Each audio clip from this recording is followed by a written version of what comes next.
Welcome to Geopolitics Now. It's Wednesday, September 3rd. I'm Emma Albright. Today, French political analyst Pierre Haski looks at how Beijing is using the anniversary of the end of World War II to project its new power in opposition to the United States.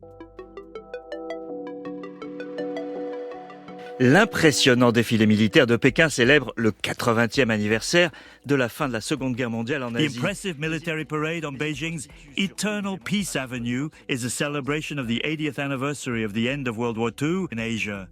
But above all, it is a show of strength and power against the backdrop of the rising Sino-American rivalry.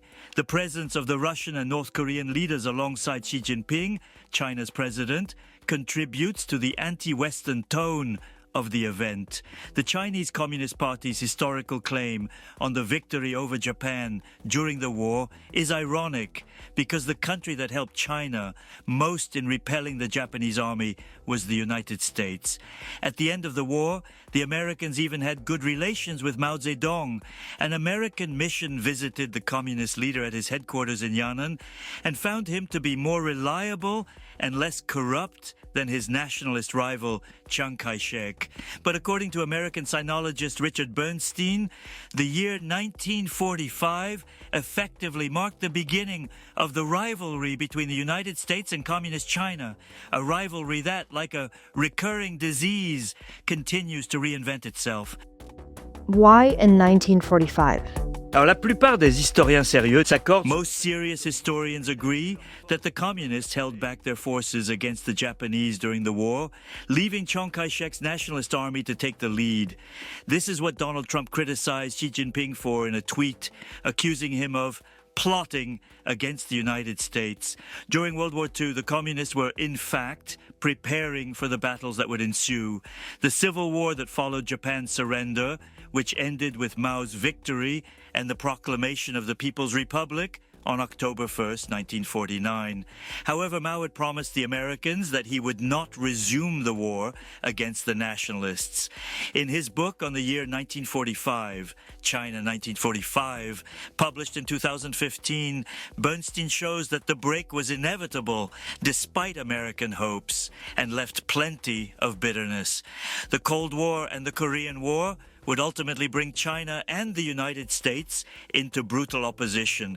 This historical episode is still significant today because it was in 1945 that Taiwan, which had been a Japanese colony for 50 years, was integrated into the Republic of China, as it was then called. And it was to Taiwan that Chiang Kai-shek fled with his army in 1949. And how does China tell its story?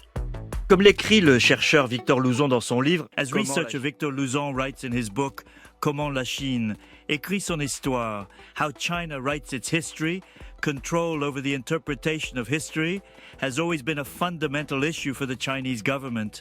A few days before the parade, Beijing's People's Daily warned against nihilists within China and Westerners who seek to minimize the role of the communists in the war against Japan.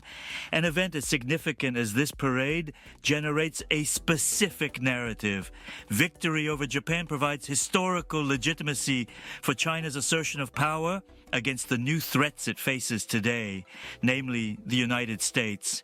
To achieve this, the Chinese Communist Party must be guaranteed a central role in history. This instrumentalization is strikingly similar to the way Vladimir Putin used the memory of the Great Patriotic War in his invasion of Ukraine. And as if echoing Putin's rhetoric, China accused Taiwan just a few days ago of being ruled by Nazis. Who would have thought? Au discours de Poutine, la Chine a accusé il y a quelques jours Taïwan d'être dirigée par des nazis. Il fallait y penser. Geopolitics Now is a World Crunch production. Automated speech technology was used for Pierre Haski's English voice. If you like this podcast, we'd really appreciate it if you could help us out with a follow, share, and a 5-star rating on your preferred podcasting platform. For more of the best of the international press, delivered exclusively in English, visit us at worldcrunch.com.